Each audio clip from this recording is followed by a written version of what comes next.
Hey guys, did you know that in the 18 to 99-year-old demographic, I am number one for channels named The Jiminy Show? It's true. If you're new to the channel, thanks for checking it out. I super appreciate it. Don't forget to get subscribed.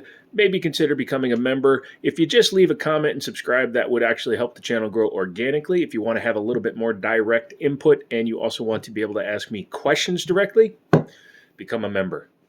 You'll help me buy stuff for the channel. I'll keep on tapping the glass that's underneath this glass.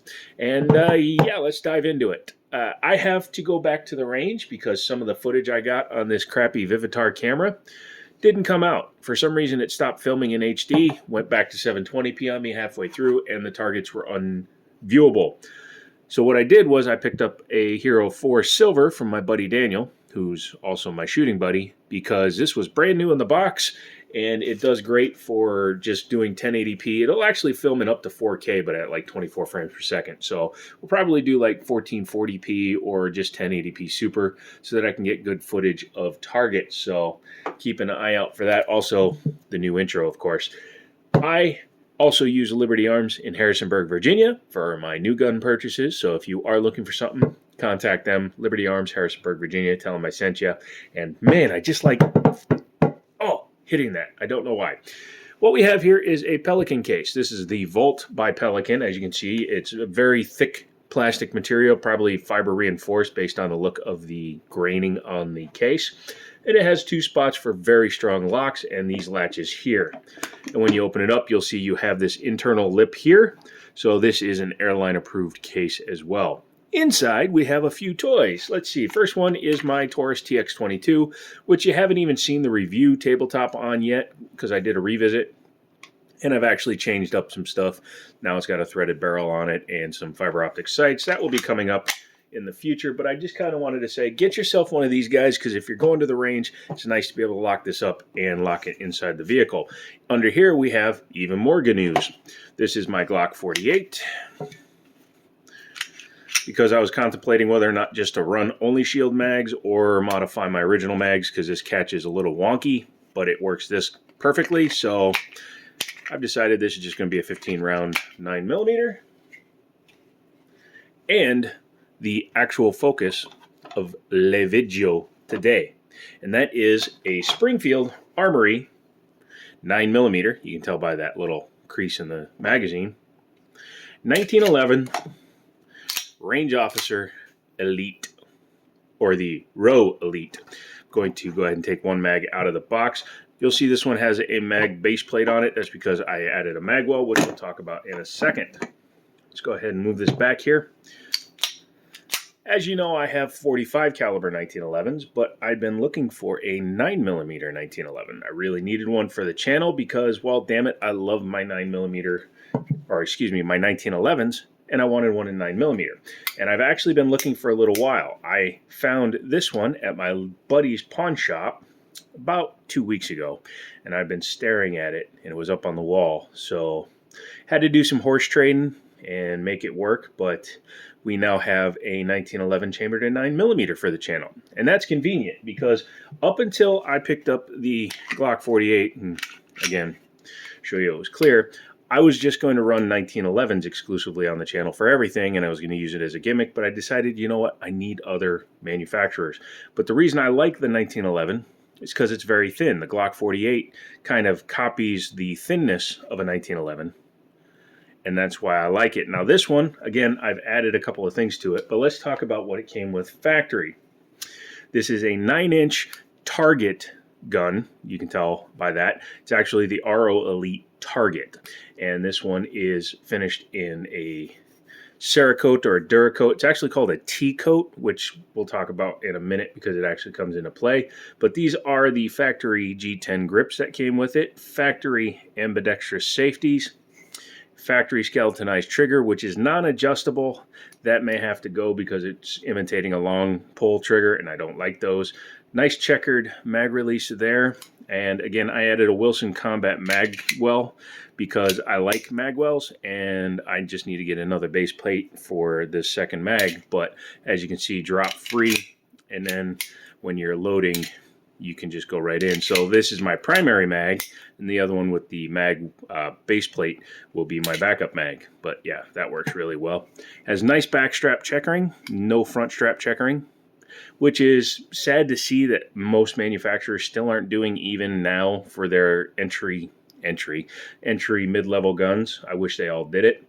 Does have a nice beaver tail here, flat main memory notch. There's no checkering back here. That's okay. And I can get on this one pretty well because thankfully the ambi safety is actually a little bit thinner on this side than it is on this side. And it also doesn't come back quite as far as, say, that Rock Island double stack does. Very easy to get there. Very skeletonized commander style hammer. That is a massive hammer, but it's been very skeletonized. Normally they're a little bit smaller and the hole is smaller. So yeah, 5-inch gun with rear slide serrations only. Very easy to grab. If you need to manipulate on the front, you can, because, well, I've slicked the snot out of this thing. Comes factory with a fiber optic front sight and a blacked out LPA style rear sight, adjustable for windage and elevation. It says Springfield right on this one, so it is the original one that comes on it. The front fiber optic is orange on this one. I like orange and red front fiber optics because my eyes pick them up better against like grasses and hills and things like that. You can see it is a bull barrel. Typically a bull barrel is just a thicker barrel. Yeah, it's able to handle like plus P or plus P plus ammunition a lot easier than, say, a standard barrel can. And it is a standard half-length guide rod in there. Single action only, like all 1911s should be, unless you get one of those crazy double eagle LDAs from back in the day. But this guy is straight single action. It has supposedly a 5-pound trigger. They said it imitates a long trigger. My Kimber has a short trigger basically set up because the set screws all the way back, limiting travel. This one just kind of comes back a little bit and then breaks. Much lower than 5 pounds, in my opinion. It might be tuned or it might just be from a little bit of use, but I'd say 4, maybe 4.5 pounds. Reset is pretty good. You can hear it, you can feel it, and you go right into the next shot. The ambidextrous safety is easy to use and very audible and tactile, which I really do like. The offside one is pretty easy to use as well, so if you are a lefty, you can get up in there. Standard style cuts here for the A1 as well as the lowered and flared ejection port. No rail or anything like that, so you can't run like lights, lasers, and bazookas like I like to run sometimes. A little bit of skate tape will fix the fact that it has no front strap checkering. Doesn't look too bad. It's just I like a little bit of extra grip. These G10 grips really do help though because they're nice and grippy without being super aggressive. The G10s on my Kimber are much more aggressive. These are also a low profile grip. You can see they don't stick out much. Overall, I really kind of like the way the exterior looks. I like front slide serrations, but it's not a requirement for me. It doesn't like break the deal. It's not a deal breaker. Wow, English. You can see it just says model 1911-A1, caliber 9mm on this side. On this side, you have the billboard back here. At least it's small. It's on the back. It is whatever. I could always just take a paint pen and cover that up if I really want to. And then it says Springfield Armory and their coat of arms there. Now this was a used firearm, so I did get it without the original box. That's why it was in the vault, the Pelican case. Plus I just wanted to show off the Pelican case. It did come with one factory magazine, and it came with a second brand new factory magazine in a box, as well as this little guy here. This is a Kydex holster. And I like it because of the way it actually works. So you have a clip here, and then you squeeze here, and then you can clip it over your belt. So you can adjust it any way you want. And then you can see 9 position screws here, so you can adjust that so you can have the gun at whatever angle you want. The reason why I like this one is because it is much more low profile than this one. This is my standard store carry paddle holster. This is a belt style holster, so I think this will be actually better for me. Yeah, although if I need to carry a longer gun or one with any kind of adjustability needed, this is the better one to run. But these actually have similar bolt patterns, so I can actually use this low profile, at least belt holster if I need to, if I want to. I like 1911, so I have a lot of different holsters. Let's go ahead and pop the top off and show you inside of her. Drop the mag, bring her back, show you she's empty. By the way, this is very slick now because I lubed it. The previous owner never did, from what I could tell. I know Springfield calls this coating a self-lubricating coating. Doesn't mean you should put it to the test. But engage your safety, push down on your plunger. Sometimes you need to use your magazine. Once you do that, go ahead and make sure that your spring doesn't go flying across the room. Drop your safety, bring your gun back to this secondary notch, which is smaller than the front one, allowing you to push her open. Now, a lot of you guys may ask why I take apart every gun when I show it. It's because I want you guys to see how easy some guns are and how difficult others can be. And these 1911s are very easy to take apart. Plus, if you need a reference, there are some older videos online that I don't care for because a lot of them are filmed on potatoes at 240p, or they're just people that are giving you bad information or that seriously don't know what they're talking about. Not saying I know everything, but some of those can be dangerous because of the information they're giving you. It's not captive, but because it is a size-specific or side-specific spring, it's designed to grab onto the guide rod, so it makes it easier for installation and removal. Take your front bushing, go ahead and do that. It looks like it actually might work in a 45, but I wouldn't try it just to find out. I'm not going to put it in my Kimber because my Kimber is black and silver. Take your barrel out. You got your lock and lugs up here. Nice barrel. Again, I don't think they shot it much. Hang on one second for me. Sorry, somebody must have been talking about me. I sneezed. If you know what that's in reference to, leave it down below. But yeah, very nice barrel. Super thick, as you can see, which very much aids in being able to handle higher pressures. You can see the rear chamber is also extremely thick. She's a thick girl. Inside the slide, I haven't taken the finish off yet. I want to shoot it with the finish the way it is, see how accurate and how good it runs. Sometimes you can get a little bit of reliability issue, and a little bit of filing can take care of that. I do not recommend you smith your own guns. I just have a little bit of experience with 1911s and making them run better. Nice finishing inside, and as you can see, this is a Series 70 style internal, which I actually prefer. It gives you a more pure 1911 trigger. The Series 80 style internal, and when I say style, it's because there is literally a difference between calling something a Series 80 and a Series 80 style, but a Series 80 style has 4 to 6 more extra moving parts depending on who made it, and it can complicate the trigger mechanism a little bit.